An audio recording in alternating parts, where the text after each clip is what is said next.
আসসালামু আলাইকুম রহমতুল্লাহ বরকাত। সম্মানিত ফেসবুক বন্ধুরা, আসলে আমাদের জীবনে অনেক প্রাপ্তি, অনেক স্বপ্ন। এই স্বপ্ন আসলে কেউ বাস্তবায়ন করতে পারে, কেউ করতে পারে না।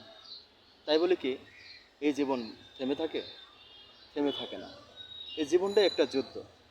এই জীবনে এসেছে যে কাজের জন্য, সে কাজ তো কিছুই করে না, শুধুমাত্র এই পেটের জন্য মিথ্যা, দুর্নীতি, সুদ, মানুষকে ক্ষতি করে যা উপার্জন করি এই পেটের জন্য।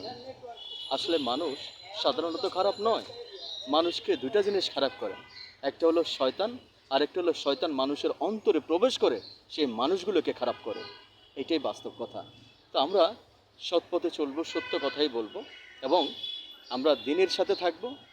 আল্লাহ রাব্বুল আলামিনের যে আল কোরআন পাঠিয়েছেন, এই কোরআনের মধ্যে যে বিধান লেখা আছে, এই কোরআনের বিধান মেনেই চলবো আমরা।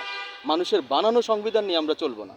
ওই যে 52 সালের সংবিধান, এই ধরনের কোনো সংবিধান যদি আমরা চলি, তাহলে আমাদের দুনিয়াতেও নাজাত বহন করতে হবে, আর আখেরাতে যেতে হবে ওই শ্রেষ্ঠ জায়গায়, জাহান্নাম। সবাই ভালো থাকবেন। আল্লাহ হাফেজ।